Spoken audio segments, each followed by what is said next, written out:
The rain had been falling for days.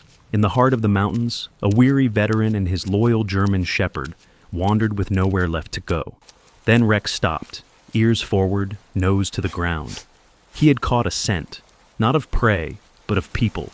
Faint traces of wood smoke, old leather, and ash led them through the trees, until they found it. A forgotten cabin, half buried under moss and snow, and the beginning of a story neither man nor dog was ready for. What if the home you rebuild isn't made of wood, but of faith, loyalty, and second chances? Before we begin, tell me, where are you watching from?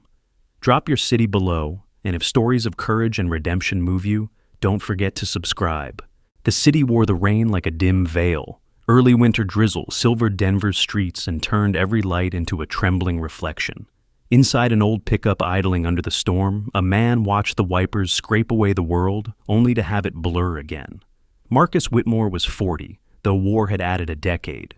Broad-shouldered but lean, dark chestnut hair cropped short, a silver-streaked beard tracing a jaw that looked carved by sleeplessness. His hazel eyes carried the practiced stillness of someone who had trained himself not to flinch at explosions. Beside him, Rex lay poised yet relaxed, a 4-year-old German shepherd with a tan and black coat, gleaming even in dim light. His amber eyes never left Marcus's hands. Once, in Afghanistan, this dog had dragged his handler from a collapsed culvert. That kind of bond doesn't fade. It burns slow and constant, like a coal under ash. Marcus turned a stack of envelopes in his palm. Final notice, court date, foreclosure. The words bit like grit under a tooth. His company, Whitmore Builders, had gone from promise to paper ghost in less than a year. It began with a dream job, a luxury resort in Aspen. Investors had smiled behind glass walls, while Tom Barrett, Marcus's old Army brother and now business partner, promised everything was solid. Tom's blue-green eyes and easy grin could sell bridges to the cautious. Marcus, loyal to a fault, believed him. "Trust me, brother," Tom had said, tapping the contract with his carbon fiber wedding band. "Funds land Friday." But Friday never came. By Monday, the money vanished, the investors proved fake, and Tom stopped answering calls. Within weeks, debts multiplied like spores after rain. Marcus sold the second truck, the table saw, even Sarah's car. Each sale felt like losing another limb. Pride told him to hold the line. Shame told him to stay silent. The nights filled with old war sounds, metal ripping, breath cut short, and he worked by habit, not hope. Sarah watched it happen from the doorway. 36, tall auburn hair tied in smooth precision, gray-blue eyes that could stage any house into a dream. She had once loved his steadiness. Now she feared it had turned to stone. "I can't keep standing in the smoke," she whispered. He promised he'd fix it, because that's what soldiers do. The morning she left, the apartment was quiet in a different way. Her cup was washed and upside down. Her scarf was gone from the hook. A single note lay on the counter. "I can't do this anymore. I hope you find peace." He read it 3 times until peace became a wound rather than a word. By afternoon, a deputy in a polite raincoat was stapling a foreclosure notice to their door. Each metallic snap echoed like gunfire. Ms. Delgado, the bankruptcy attorney with storm gray hair, called to outline next steps. Her voice was gentle but firm, and Marcus thanked her like a man being handed morphine, aware it wouldn't heal. In anything. When evening came, he packed what life hadn't claimed: a roll of tools, a sleeping bag, some cans, an old photo creased across the faces of men and dogs half remembered. Rex waited by the door, leash hanging loose, understanding better than words that leaving was the next command. Outside, the city smelled of exhaust and wet concrete. Marcus paused under a flickering streetlight and looked up at the window that used to glow warm.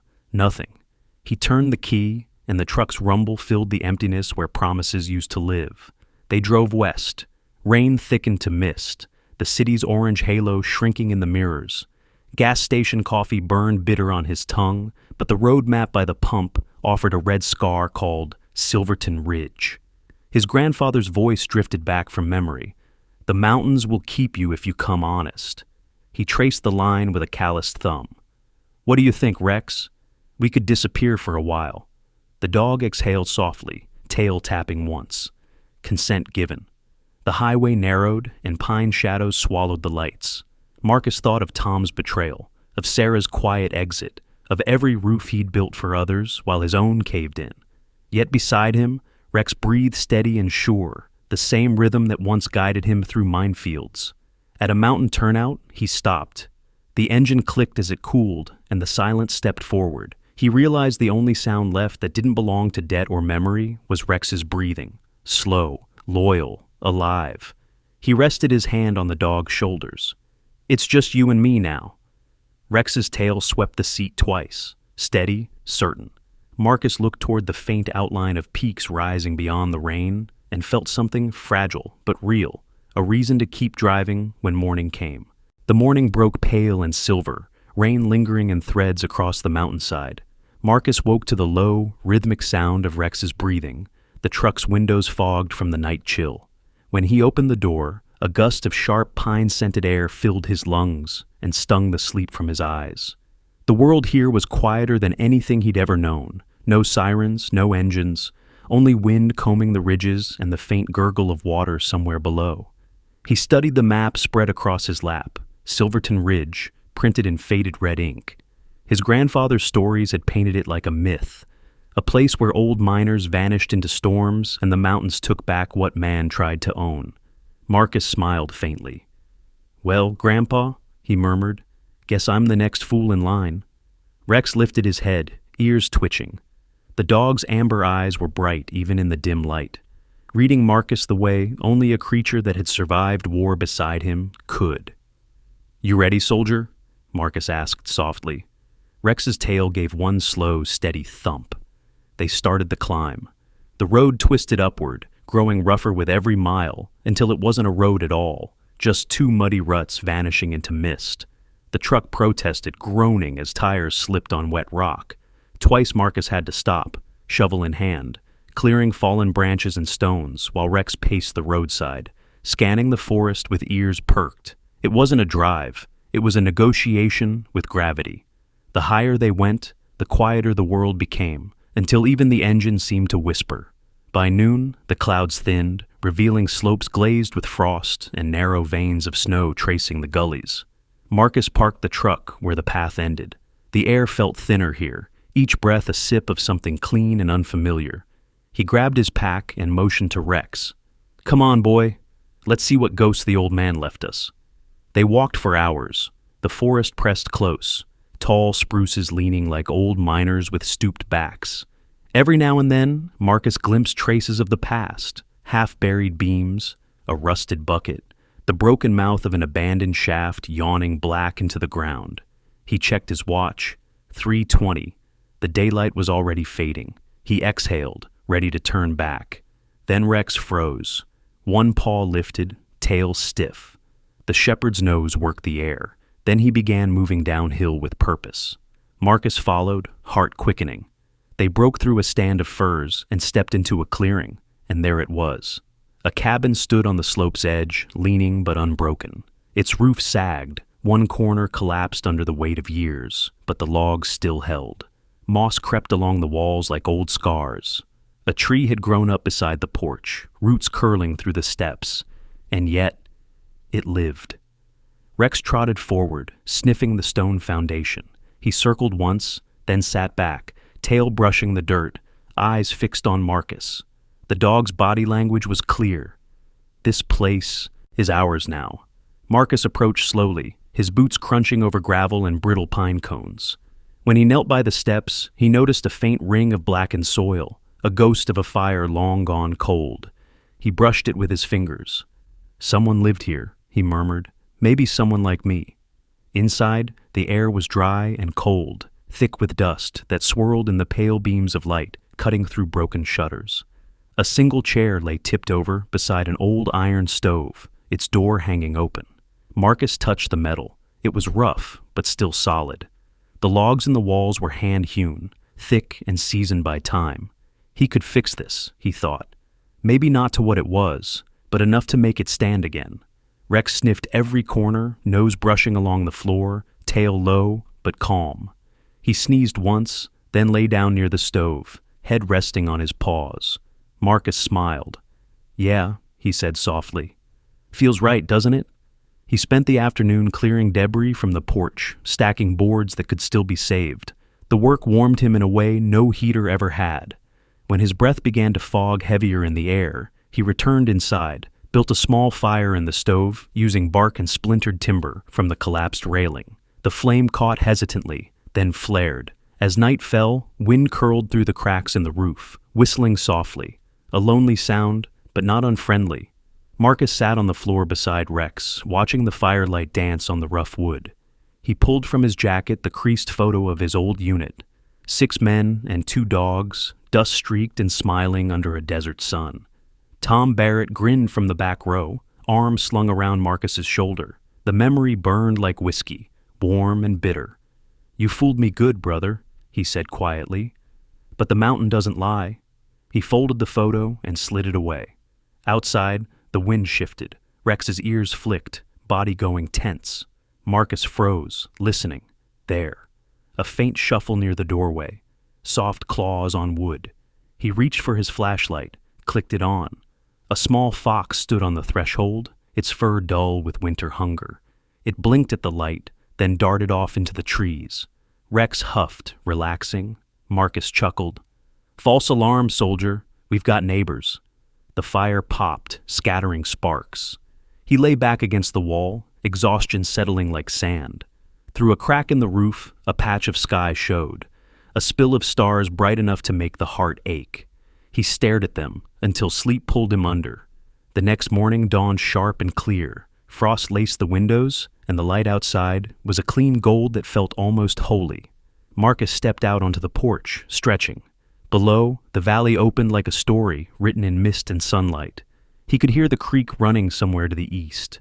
He turned to the cabin, its crooked frame, its stubborn stance, and something inside him aligned. He stayed another day, scavenging what he could, making notes in a small, weathered notebook he found in his pack. Roof first, then walls. The floor might last through winter if he reinforced the beams. It would take weeks, maybe longer, but he finally had something he hadn't in months. A reason to wake up.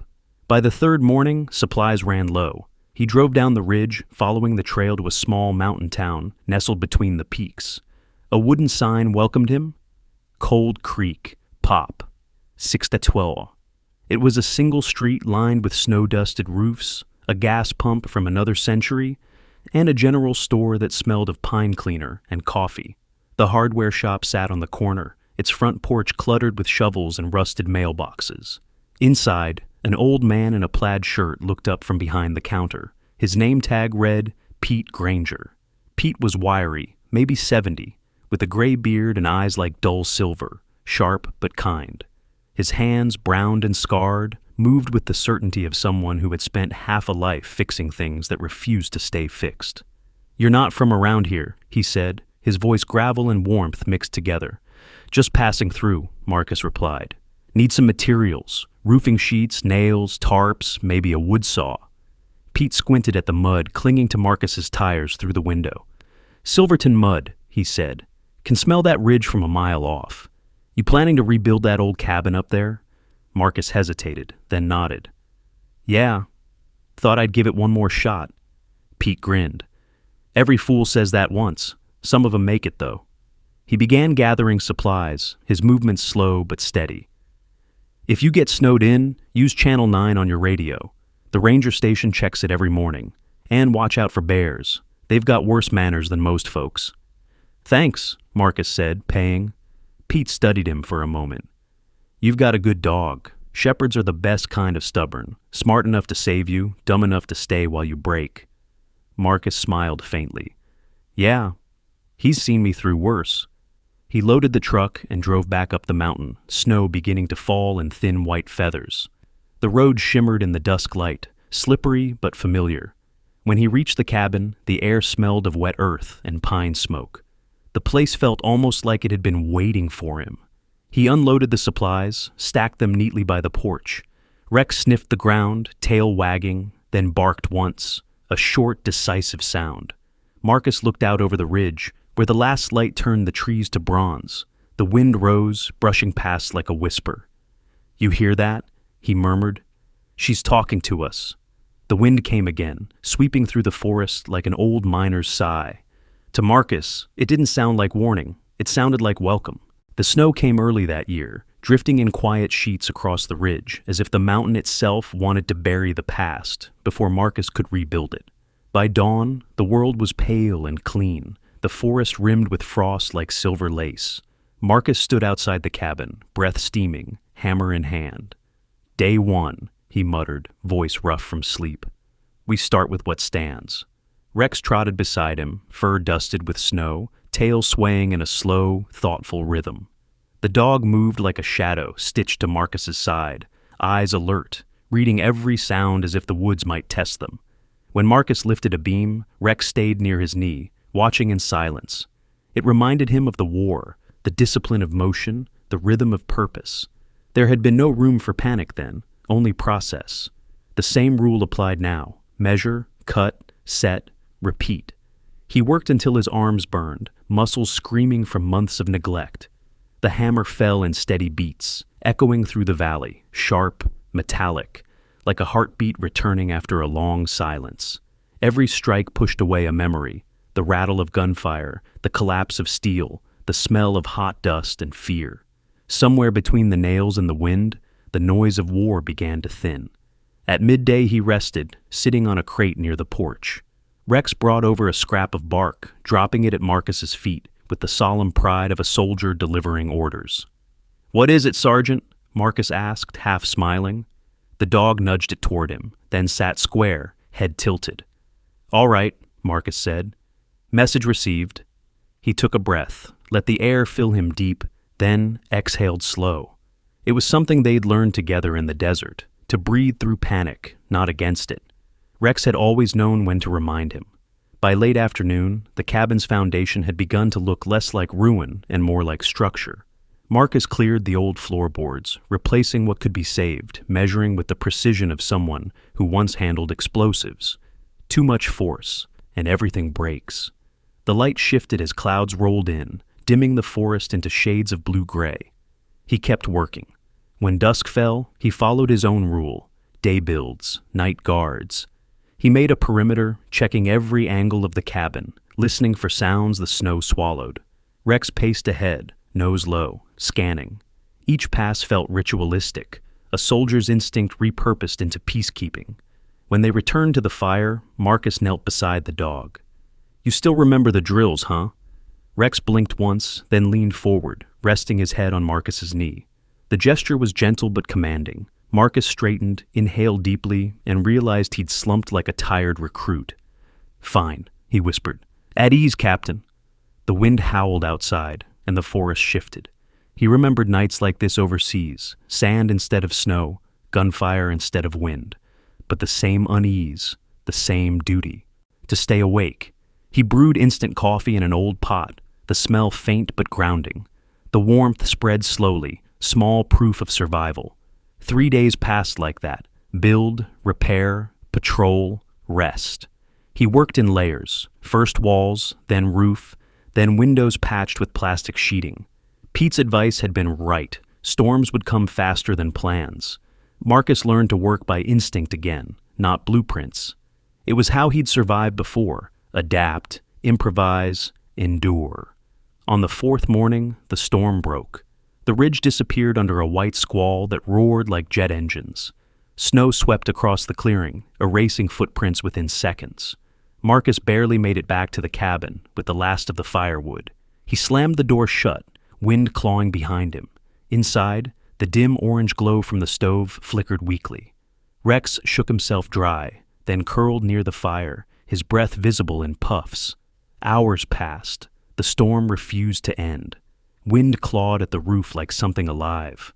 Marcus sat by the fire, tools resting beside him, and began to speak aloud, not to himself, but to the space. "This place used to be mine," he said, staring at his hands. "Not the cabin, life, work, Sarah. It all made sense once." His voice faltered, but he kept talking, words tumbling like stones dislodged from a hill. Then it all just folded, like a tent after the storm. Rex lifted his head, eyes half open. The dog moved closer, pressing his body against Marcus's leg. The warmth was small but steady, grounding him. He smiled faintly. "Guess I'm not done yet, huh?" he murmured. By dawn, the storm had cleared. The cabin held, barely. The roof groaned but stayed. Marcus stepped outside to survey the damage. The snow lay heavy, sparkling under a thin sunrise. His tools were buried halfway up their handles. He exhaled a cloud of steam. "We'll call that a victory," he muttered. He spent the next week reinforcing the roof with new beams, the kind Pete had told him to use. He built by memory, each cut precise, each nail measured. At night, he slept in intervals, light as a wire, trained to wake at every creak. The past never left him completely. It just grew quieter the more he worked. One evening, as he was setting the final support beam, a sound echoed through the valley, a faint engine hum. He froze, hammer mid-swing. Rex stood, tail stiff, ears pointed toward the trees. The noise grew closer, then faded. It wasn't danger, not yet, just the reminder that civilization was still out there, somewhere below the snow. Marcus waited until silence returned, then lowered the hammer. The next morning, a visitor came. She appeared at the edge of the clearing as the sun rose, a woman wrapped in a dark parka, her breath clouding the air. Marcus noticed her before she saw him. Her pace was cautious, deliberate, like someone following a sound rather than a path. When she drew closer, he stepped forward, wary but polite. She stopped, lifting her goggles. Her face was pale, sharp, with the kind of beauty time doesn't blunt. Light freckles across her nose, dark eyes that studied before they spoke. "You're the one rebuilding the old mining cabin?" she asked. Her voice was calm, but edged with curiosity. "Trying to," Marcus replied. "Didn't think anyone else came up this far." "I'm not just anyone," she said, faint smile forming. "I'm with the Forestry Service. Name's Emily Rhodes. We monitor snow loads and avalanche risk. This ridge is on my route." Emily was in her mid-30s, lean and strong from years of hiking through terrain most people avoided. Her brown hair was tied back beneath a wool cap, a few strands escaping across her cheek. She had a habit of speaking plainly, the way people do when silence is their usual companion. Marcus nodded. "You here to tell me I'm breaking a law?" She shrugged. "Not unless you plan to build a skyscraper. But you're lucky this place hasn't collapsed yet. Roof slope's wrong for heavy snow. If you want it to last, you'll need a support ridge here." She pointed to the cabin's front beam with gloved precision. Marcus followed her suggestion, eyes narrowing thoughtfully. "You sound like you've built a few of your own." "My father was a ranger," she said simply. "Taught me the difference between shelter and luck." They spoke for a while, about storms, wildlife, and the strange solitude that made people either stronger or broken. Emily had the calm authority of someone who trusted silence, and Marcus found himself listening more than talking. Before she left, she looked toward Rex, who had sat still the entire time, gaze steady. "Good dog," she said softly. Rex's ears flicked, approving. When she disappeared into the trees, the clearing felt oddly warmer. Marcus looked down at Rex. "Guess the mountains got other voices too," he said. The dog barked once, a deep, certain sound. That night, as the fire burned low, Marcus wrote the day's date on the inside wall of the cabin, a soldier's instinct to mark progress. Found help. Cabin still stands. Then, almost as an afterthought, he added a line beneath, "Still standing too." Outside, the wind moved gently through the trees, whispering across the snow like breath through prayer. Rex stirred in his sleep, tail twitching. Marcus lay back, eyes heavy, thinking of the rule he'd carried from war, build by day, guard by night. Only now, for the first time, he felt the mountain guarding back.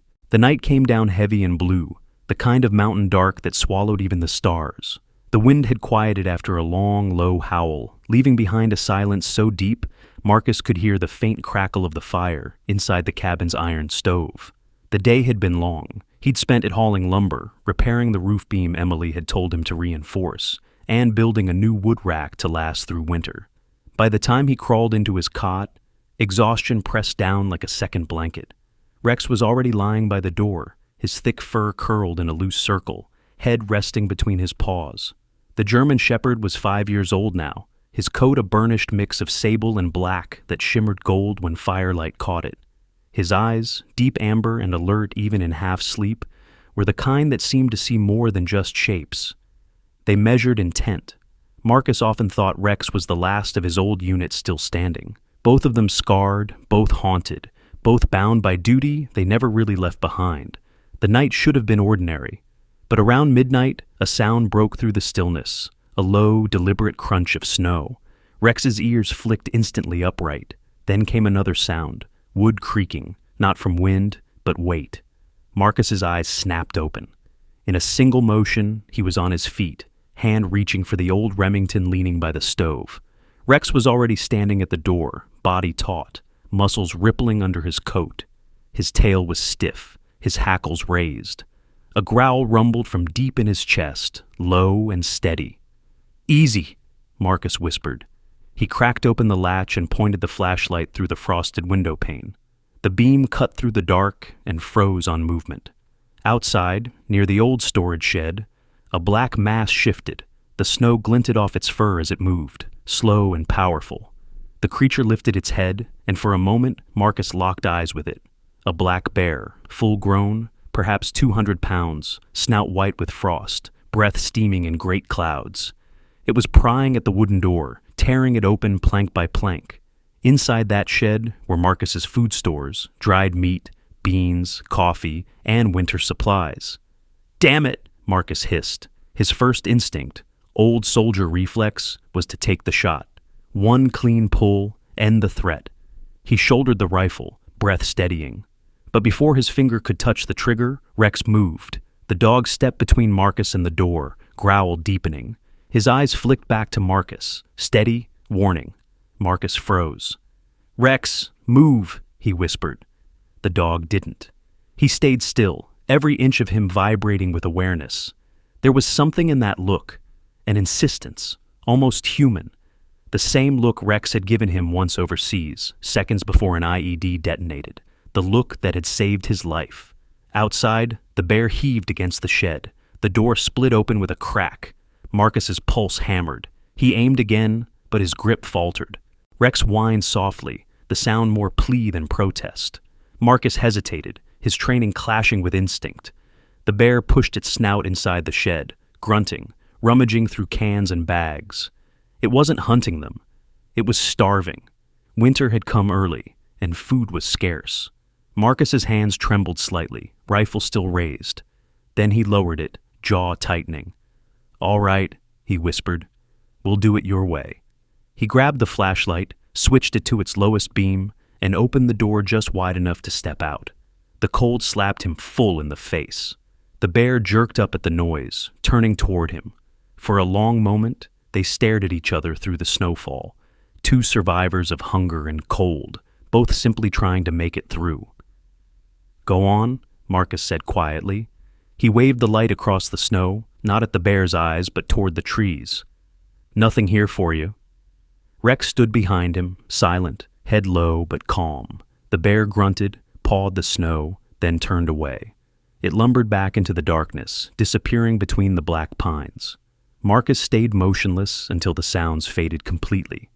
Then he exhaled, lowering the rifle. Rex looked up at him, tail flicking once. "Yeah," Marcus said softly. "You were right." They went back inside, the door bolted behind them. The adrenaline ebbed slowly, replaced by exhaustion and something quieter. Understanding. Marcus leaned against the wall, rifle across his knees, and watched Rex settle again by the fire. "You're smarter than I deserve," he murmured. The dog's ears twitched, as if modest about it. Sleep never really came back that night. Marcus kept the fire alive until dawn, the orange light playing on the cabin's walls. He thought about the bear, the size of it, the hunger in its movements, and how close he'd come to pulling the trigger. "Maybe some fights ain't ours anymore," he whispered. When morning came, the damage was clear. The shed was destroyed, food scattered and frozen into the snow. Rex followed him outside, sniffing at the debris, tail low, but not afraid. Marcus crouched beside the wreckage and touched one of the splintered boards. It had been old, weak. "That's on me," he muttered. He decided to rebuild immediately. The new storage shed would be stronger, steel-framed, reinforced, bear-proof. He drove to town, down icy switchbacks that cut through the valley like scars. The hardware store owner, Pete, squinted at him as he entered, frost still clinging to his coat. "Looks like the mountain gave you a visit," Pete said, his gravelly voice carrying more amusement than concern. "Black bear," Marcus replied, setting a list on the counter. "Need corrugated steel, anchor bolts, and a couple locks, the heavy kind." Pete read the list, then gave a low whistle. "That'll cost you some back strain, but it'll keep 'em out." He gathered the supplies, his calloused hands moving with practiced ease. Pete had lived his whole life in these mountains, a short, broad man with a gray beard that looked carved from stone. He didn't waste words, but his eyes were kind. "You didn't shoot it, did you?" Marcus shook his head. "No." "Good," Pete said simply. "You kill one, 3 more come sniffing around. Better to outbuild them than outgun them." By the time Marcus returned, the snow had begun again, light this time. He and Rex worked in silence, setting foundations, drilling bolts, securing steel panels. The dog watched every movement, occasionally nudging Marcus's elbow when he paused too long. They finished by dusk. The new shed stood gleaming under the snow, edges crisp, seams tight. Marcus stood back, admiring it. "You see that, buddy? Fortress class. Not even a bear could dent it." Rex barked once, approving. That night, as they sat by the fire, Marcus felt something shift inside him. The old reflex, to fight, to dominate, to protect through force, had eased. Maybe strength wasn't always about striking first.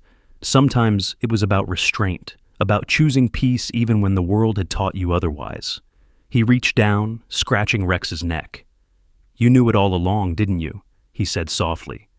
"That not every battle's meant to be won." The dog looked up, eyes glowing amber in the firelight. Marcus smiled faintly. "You're the better soldier." Outside, the snow fell again, soft, endless, forgiving. The storm came without warning. One moment, the mountain was still and silent under a pale moon. The next, the wind howled like something alive, sweeping down from the northern peaks with a roar that shook the cabin's walls. Snow burst through the air in violent spirals, blinding, merciless. By midnight, Silverton Ridge was swallowed whole. Marcus had faced sandstorms in the desert that stripped paint off metal and men alike, but this was a different kind of war. The cold was its weapon. It crept under the door, through the cracks in the windows, into his lungs, biting with teeth made of ice. He had sealed every gap he could find after the bear attack, but nature had found a way in. He moved quickly, muscle memory taking over. Secure the fire, stack wood, check supplies. The wind battered the roof like artillery fire, but the new beams held strong. Rex stayed close, tail low, eyes wide and alert. The dog's fur bristled with static, a living barometer reading the pressure drop before the world turned white. When the storm hit full force, Marcus was outside trying to tie down a loose panel on the steel shed. The wind slammed into him, almost lifting him off the ground. "Damn it!" he shouted, gripping the rope until his fingers went numb. His beard was crusted with ice, breath turning to frost on his collar. Rex barked from the doorway, sharp and urgent. "All right, I'm coming!" Marcus yelled, stumbling through knee-deep snow toward the cabin. The world was a blur of gray and motion. He made it inside just as the antenna pole outside cracked with a metallic snap, vanishing into the storm. The radio went dead in an instant. No signal, no static, just silence.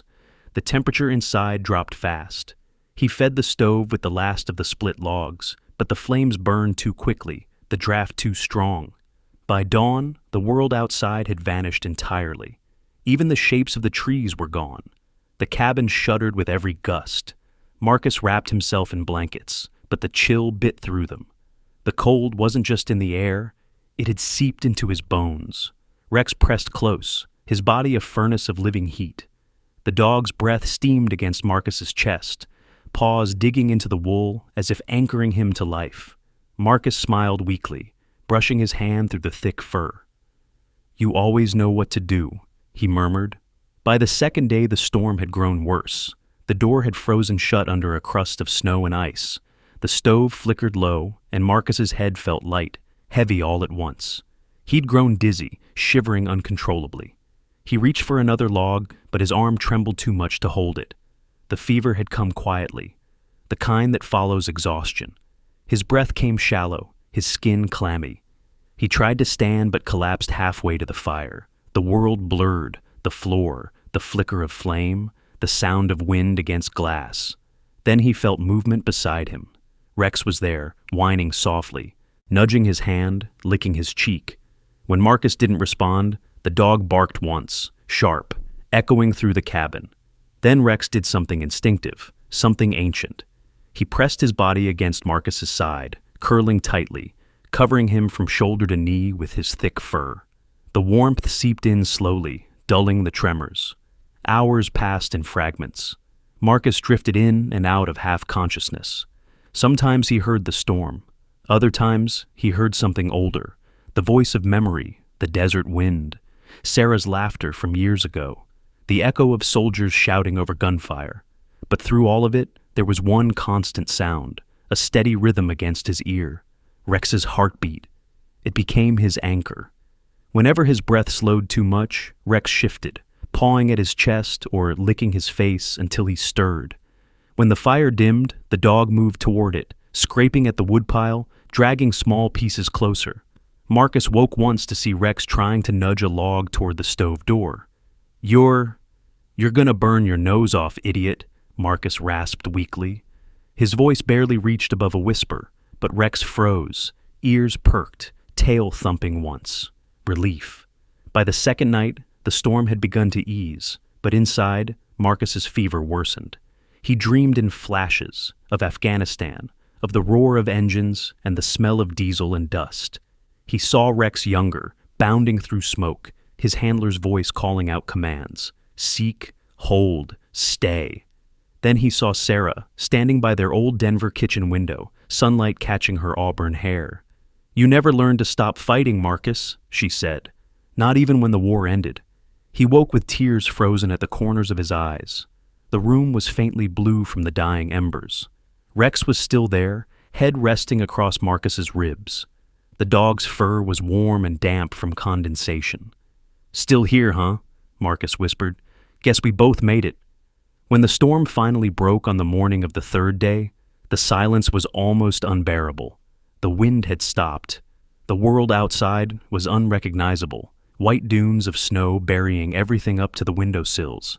The antenna pole was gone, the shed half buried, the forest erased beneath a blanket of light. Marcus pushed at the door, but it wouldn't move, frozen solid. Rex began digging immediately, claws scraping at the seam, grunting softly. Marcus joined him, their breaths fogging together. It took nearly an hour, but finally the door cracked open with a loud snap. Light poured in, blinding. Marcus staggered outside, leaning on the frame, the cold air sharp in his lungs. The cabin stood, scarred but standing. Smoke drifted from the stovepipe like a victory flag. He turned to Rex, who was already bounding through the snow, tail high. "You did it, boy," Marcus said softly. "We made it." He sank to one knee, resting his forehead against the dog's. For a long moment, neither of them moved. The mountains stretched silent around them, vast and clean, as if granting them both a second chance. Back inside, Marcus took a carving knife from the workbench. The wooden door bore the marks of his efforts to break it open, scarred but sturdy. He ran his hand over the grain, then began to carve, slow and deliberate. The words came easily. Survived because of Rex. When he was done, he traced the letters with his thumb, the groove still warm from friction. "That's the truth, buddy," he whispered. Rex wagged his tail, curling up by the fire once more, content now that the storm had passed. That night, Marcus couldn't sleep. He sat on the floor beside the stove, watching the glow flicker across Rex's fur. He thought about survival, not the kind soldiers train for, but the kind built on trust, on faith that someone, somewhere, will stand guard when you cannot. He realized then that his fight had never truly been against nature, or war, or loss. It had been against surrender, and somehow Rex had taught him the difference between giving up and letting go. Outside, the stars returned, sharp and bright against the black sky. The ridge glistened under moonlight, every snowdrift a sculpture of survival. Marcus reached for the journal he'd started months ago, the one Emily had seen on her last visit. He wrote a single line before closing it again. Faith isn't built in prayer. It's built in the warmth beside you when the fire dies. Rex lifted his head, eyes half open, and Marcus smiled. Sleep, soldier, he whispered. You've earned it. The cabin exhaled with them, creaking softly, alive again. Spring crept onto the mountain like a cautious visitor, melting the edges of snowbanks and coaxing timid green shoots through the thawing soil. The air smelled of pine sap and wet earth, and for the first time in months, the forest whispered instead of howled. Marcus Whitmore stood outside the cabin he had rebuilt with his own hands, watching the slow breath of the season return to Silverton Ridge. The storm scars still lingered on the roof and walls, but the wood had darkened into something sturdy, something earned. Rex trotted through the clearing, tail sweeping through the mist, paws wet from the morning dew. The German shepherd had shed his thick winter undercoat, revealing sleek lines of muscle beneath fur, the color of old smoke and sunlight. His eyes glowed amber in the soft light, bright with purpose. It had been 2 months since the blizzard, and the dog had never left Marcus's side, not even once. Marcus picked up his pack, cinched the straps tight, and whistled softly. Come on, soldier, he said. We're going uphill today. The tone carried both command and affection, an echo of military routine blended with something gentler. Rex barked once, ready. They began their ascent through the slope behind the cabin, following an old trail barely visible beneath moss and roots. The climb was steep, each step crunching through frost-softened earth. The mountain had its moods, some days welcoming, others indifferent. But today it felt alive, almost aware of their presence. The higher they climbed, the thinner the air grew, tinged with the crisp clarity that came only with altitude and solitude. Marcus's breath came steady but heavy. At 41, his body carried the stubborn endurance of a man used to pain but no longer eager for it. His face, sunburned and bearded, had hardened into calm lines, each wrinkle a record of survival. His hands were rough but steady, the hands of a builder who'd learned patience the hard way. He paused now and then to let Rex scout ahead, watching as the dog darted between rocks and patches of snow like a living compass. Don't go too far, Marcus warned, though he knew he didn't have to. Rex always circled back. He always did. By noon, they reached a high meadow where the snow had melted into rivulets that trickled down toward the creek. A gray hawk soared above them, casting brief shadows over the rocks. Marcus followed the sound of water until they reached a narrow gorge where the stream widened into a shallow pool fed by melting snow. Beside it stood a boulder half covered in lichen, its surface streaked with the stains of rain and time. Something caught Marcus's eye, a line of shallow carvings along the stone. He crouched, brushing the moss away with his calloused fingers. The letters emerged slowly. J. Hansen, 1947. He stared at it for a long time, tracing each curve of the chiseled initials. The lines were firm, confident. Someone had wanted to be remembered here. Someone had once stood on this mountain, tools in hand, carving proof of their existence into stone. Hansen, Marcus murmured, you were here before me. Rex padded closer, sniffing the air, tail twitching. Marcus smiled faintly. Guess we found a ghost, huh? He sat down beside the rock, back resting against its cold flank, and let the silence settle. The air carried a faint sweetness from the wildflowers pushing through the thaw. He imagined Hansen, whoever he had been, maybe a miner, maybe a wanderer like him, chasing hope or running from failure. We're all just passing through, Marcus said quietly.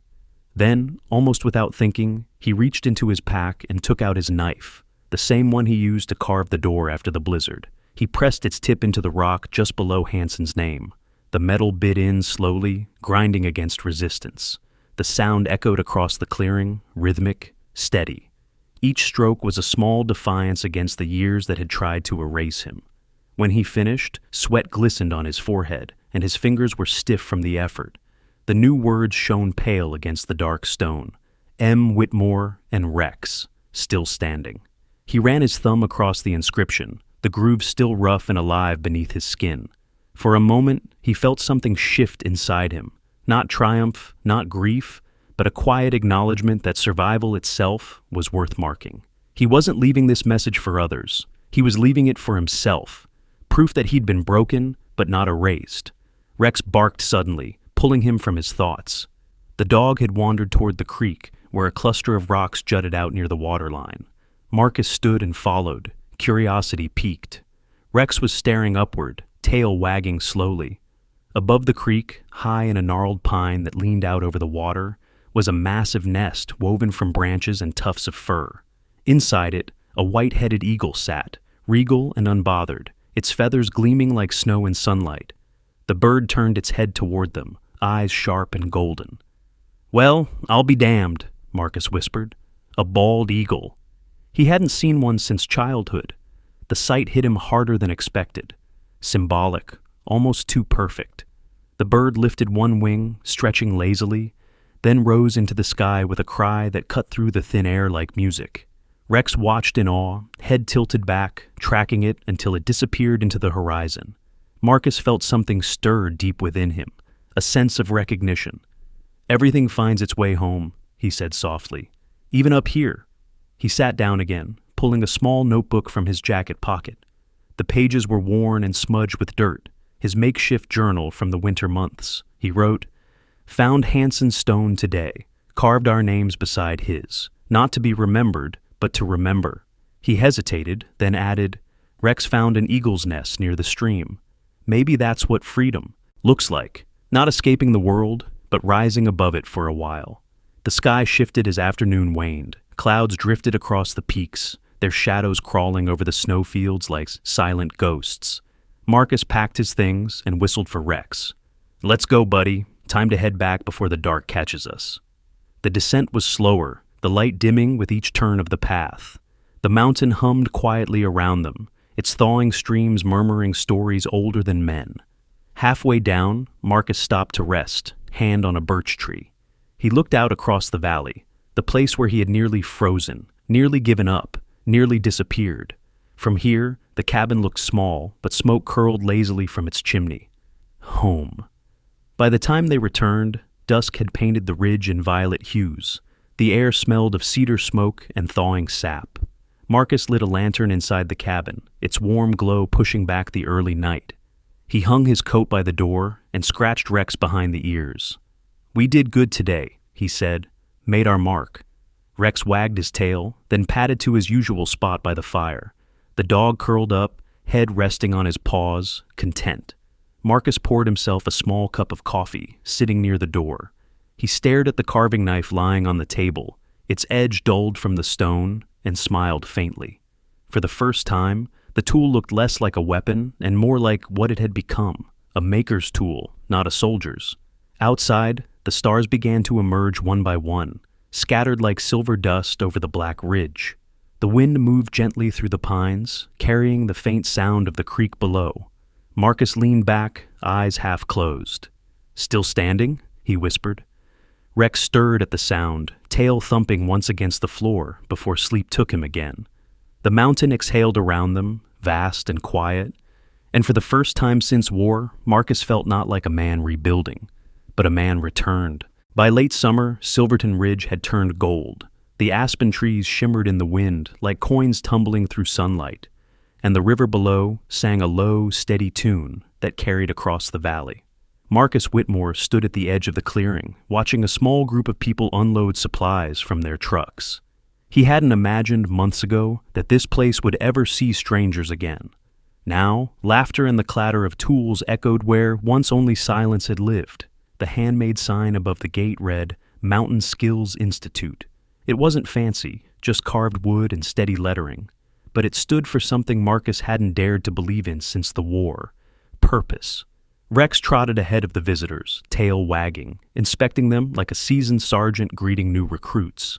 The German shepherd was now 6 years old, his coat darker around the shoulders, the silver streak along his muzzle a mark of wisdom more than age.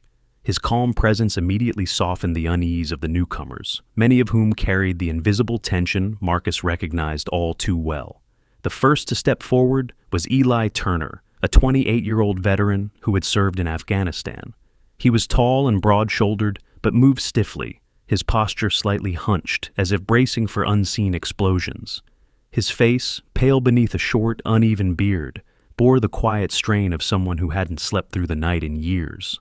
His eyes flicked around the clearing, assessing exits, a reflex Marcus knew by heart. Marcus extended a hand. "Marcus Whitmore, welcome to Silverton Ridge." Eli hesitated before shaking it. His grip was firm, but his eyes slid toward Rex, who stood beside Marcus, ears perked. "And that's your partner?" he asked. "Yeah," Marcus said with a faint smile. "Name's Rex. He's the real instructor here." Rex stepped forward, sniffing the air, then sat down squarely in front of Eli. The young man froze, unsure what to do. The dog's amber eyes met his, calm and unflinching. A few seconds passed before Eli exhaled. His shoulders eased for the first time since he arrived. "He's different," Eli murmured. Marcus nodded. "He's been where you've been. That's why he understands." The group that had come to the mountain was small, 5 people in total. Along with Eli, there was Grace Holloway, a nurse in her 30s with a quiet demeanor and a deep scar running along her right forearm, a mark of service in a combat hospital. Tom Laird, a wiry man nearing 50, a former engineer who'd lost his home in the recession. Maya Ortiz, a single mother from Santa Fe who wanted to learn how to build off-grid cabins. And Derek Chen, a college student struggling with depression after his brother's death in service. Each of them had come searching for something different, but what bound them was the same emptiness, the longing to rebuild, not just walls, but selves. Marcus gathered them near the fire pit that first evening. The sun dipped low, the peaks glowing orange before fading to purple. He spoke simply, not as a teacher, but as a man who had once been lost too. "This mountain saved me," he said, "but not because it's quiet, or peaceful, or untouched. It saved me because it demanded honesty. You can't lie to nature, and you can't lie to yourself out here. Everything you build here, you'll earn. Every mistake, every scar, it'll show. But that's how you learn to live again." The group listened in silence, faces lit by firelight. Rex lay at Marcus's feet, eyes half closed, as if standing guard even in rest. Over the next weeks, the Institute came alive. Marcus taught them everything he knew: how to use an axe properly, how to build a watertight roof, how to start a fire in wind and snow, how to read clouds for weather shifts. But he also taught them something less tangible: discipline without cruelty, patience without passivity. When mistakes happened, and they always did, he made them stop, breathe, and try again. "In the service, we rushed because fear told us to," Marcus said once. "Here, we build slow. Fear doesn't live here." Rex became the heart of every lesson. The dog had a strange intuition for people's moods, always drifting toward whoever struggled most. When Eli froze one afternoon, staring blankly at the tree line during construction drills, Rex padded over and sat beside him, pressing his shoulder against the man's leg. Eli didn't move for several minutes, but when he finally spoke, his voice cracked. "He's grounding me," he whispered. Marcus looked over from where he was cutting lumber. "That's what he does," he said quietly. "He brings you back." Grace, the nurse, noticed it too. She began calling Rex the silent medic, saying he had better bedside manners than most doctors. Soon, Marcus integrated Rex into therapy sessions, simple breathing exercises where participants sat quietly by the fire, focusing on the dog's rhythmic breathing, his calm presence breaking through the chaos inside their minds. One night, Eli stayed back after the others had gone to bed. He stared into the fire, his face half lit. "You ever think we're cursed?" he asked. Marcus leaned back in his chair. "Cursed? Yeah," Eli said, rubbing his palms together. "To keep reliving it, the noise, the smell, the way it doesn't leave." His eyes glistened with exhaustion. Marcus stared into the flames for a moment before answering. "I used to think so, but I figured out something else. Maybe we're not cursed. Maybe we were just trained too well to survive. The trick now is learning how to live." Eli was quiet, then nodded slowly. Rex lifted his head and laid it on the man's knee. Eli smiled weakly. "Guess he agrees with you." Marcus chuckled. "He usually does." By autumn, the program had grown. Word spread through veteran networks and online forums. Volunteers came up from Denver to help build new cabins. Emily Rhodes, the forestry ranger, returned one weekend to check the environmental permits. She was surprised by how much the place had changed. 3 new cabins, solar panels, a communal greenhouse. She found Marcus by the waterline, teaching Derek how to measure elevation. "You've turned this place into a small village," she said, approaching with a grin. Her hair was tucked under a cap, her cheeks flushed pink from the cold. Marcus smiled. "Didn't plan it that way. It just happened." Emily crouched to pet Rex, who greeted her like an old friend. "You've built more than cabins," she said. "You've built something people come home to." Marcus's gaze softened. "Yeah," he said. "I guess that's the point." That evening, as the group gathered for their final campfire of the season, Marcus looked around the circle, the faces illuminated by golden light, the sound of laughter rising into the night. The air smelled of pine smoke and fresh bread someone had baked in the outdoor oven. He stood slowly, lifting his mug. "To the mountain," he said. "It taught us how to fall and get back up." He looked at Rex, who sat tall beside him. "To Rex, for teaching us how to listen." Eli added, "And to Marcus, for teaching us how to live again." The others echoed softly, "To life."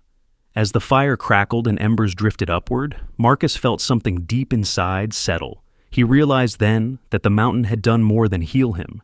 It had turned him into a bridge for others. And Rex, ever by his side, was the soul of that bridge, wordless but essential.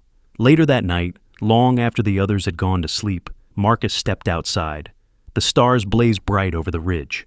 Rex padded beside him, leaning into his leg. Marcus looked down and smiled. "You hear that, boy? They're going to be all right." Rex huffed softly, a sound that felt like agreement.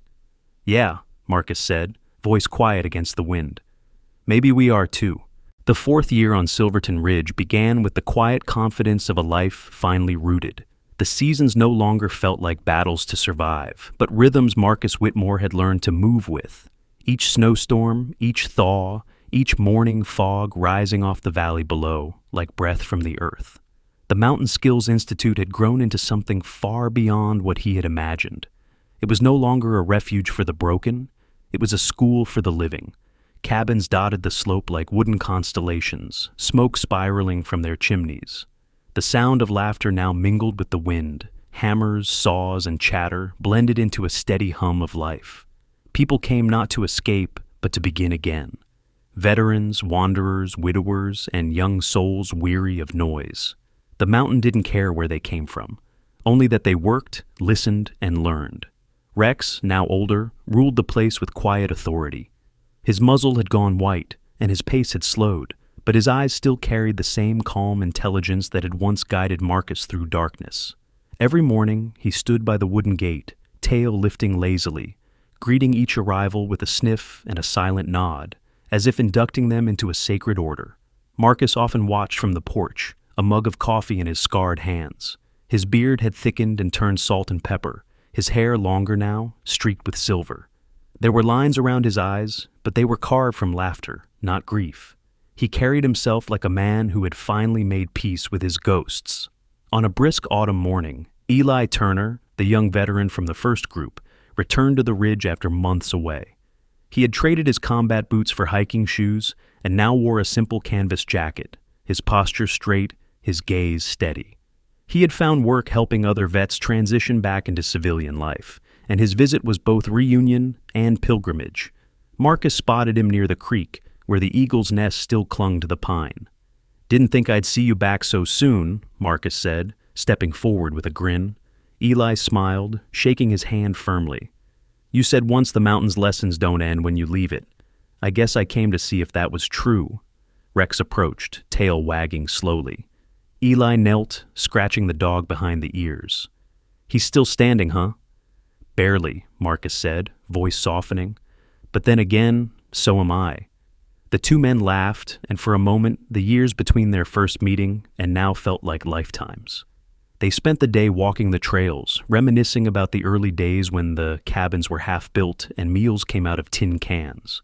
The Institute was thriving now, solar panels glinting on rooftops, a greenhouse bursting with herbs, students working in small groups along the slopes. Grace Holloway was there too, tending to the garden. The scar on her arm had faded to a thin white line, almost invisible against her tanned skin.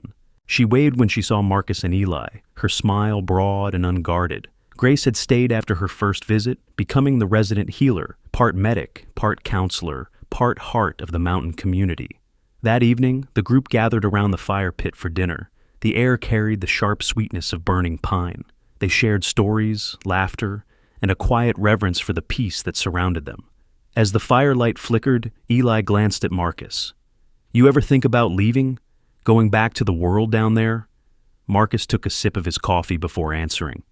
"I did once," he said, "but I realized something. Down there, I was surviving. Up here, I'm living." Eli frowned slightly. "But don't you ever miss it? People, cities, noise?" Marcus chuckled. "Sometimes. But then I remember traffic, deadlines, small talk. You'd be surprised how easy they are to forget once you learn the sound of silence." He looked toward Rex, who was lying near the fire, head resting on his paws. The dog's eyes were half closed, but his ears still twitched at every sound. "Besides," Marcus added softly, "I've got someone here who's never once left my side. Until he decides it's time, I'm staying." Eli nodded, understanding more in that one sentence than any long speech could convey. As the night deepened, the wind shifted. It carried the faint chill of approaching winter. Marcus rose to toss another log onto the fire. Sparks leapt upward, carried by the breeze like fireflies into the dark. The mountain loomed around them, vast and eternal. Later, when the others had gone to bed, Marcus lingered outside. The moonlight turned the snow peaks silver. Rex came to sit beside him, lowering himself slowly, joints stiff. Marcus reached down, resting a hand on the old dog's back. The fur was coarse now, thinner than before, but still warm. "You've seen me through worse, haven't you?" Marcus murmured. Rex looked up, tail thumping once. "Guess we both got rebuilt out here." He thought about all the people who had come and gone, faces he had taught, hands he had guided, tears he had seen fall and dry in this thin mountain air. Each one had carried a piece of the place with them when they left. But he realized, too, that each one had left a piece of themselves behind. The ridge wasn't just his anymore. It was theirs. The next morning, as the sun spilled gold across the peaks, Marcus sat on the porch again. A new group was arriving, their truck winding up the dirt road below. Rex, despite his age, lifted himself to his feet and padded toward the gate. His gait was slower now, deliberate, but proud. Marcus smiled as he watched the dog stop at the entrance, posture straight, head high. He greeted the newcomers the same way he always had, with quiet dignity, no barking, no noise, just presence. A young woman stepped out of the truck, nervous, her hands trembling slightly. She bent to pet him, and Rex stood perfectly still, letting her find calm in his silence. "Looks like you've still got it," Marcus called. Rex turned, gave a slow wag of his tail, and returned to Marcus's side. The two stood together as the others unloaded their things, the sound of hammers and voices beginning again. That evening, as the sun dipped low behind the ridge, Marcus sat by the cabin door, writing in his notebook. The pages were nearly full now, 4 years of lessons, storms, names, and memories. He paused to look at Rex lying beside him, the old shepherd breathing evenly, eyes half shut. The light turned golden, washing over them both. Marcus whispered, "You know, they'll probably tell stories about us someday. The man and his dog who never left the mountain." Rex opened one eye and huffed softly, as if amused by the idea. Marcus laughed. "Yeah, you're right. Maybe that's too much." He leaned back, letting the sunlight hit his face. "Then again, maybe legends don't have to be big. Maybe they just have to be true." The wind shifted again, carrying the scent of pine and the faint echo of voices from below. Rex lifted his head and rested it gently on Marcus's boot. The gesture was simple, familiar, and final in its quiet grace. The mountain glowed under the last light of day, every ridge and stone bathed in fire gold. And there, on that porch, man and dog sat together, two silhouettes framed in amber light. Neither heroes nor saints, but two souls who had refused to give up. When the sun finally disappeared behind the horizon, Marcus didn't move. He just whispered, "We're still standing, old friend." And for a long while, the mountain answered with silence, the kind that feels like a promise. In the end, the story of Marcus and Rex was never just about a man rebuilding a cabin or a soldier finding peace. It was about what happens when broken hearts choose to build instead of retreat, when loyalty outlasts pain, and when a single act of faith, like staying when everything else tells you to run, becomes a quiet miracle. The mountain didn't change Marcus. It revealed what had been within him all along: endurance, forgiveness, and the sacred bond between creation and creator. Because maybe miracles aren't always thunder and light from the heavens. Maybe they come in smaller shapes: a loyal dog who never leaves, a sunrise after a storm, a neighbor's helping hand, or the courage to begin again when you think your story has ended. So tonight, as you close this story, remember, there's still hope waiting in your own valley, still light hidden behind your own storm. Build again, forgive again, love again. Because God's grace is not a one-time gift. It renews every morning like dawn on Silverton Ridge. If this story touched your heart, share it with someone who might need a reminder that faith and loyalty can rebuild any ruin. Drop your thoughts in the comments, hit like, and subscribe for more tales of courage, redemption, and second chances. May God bless you and your family with peace, strength, and unshakable hope.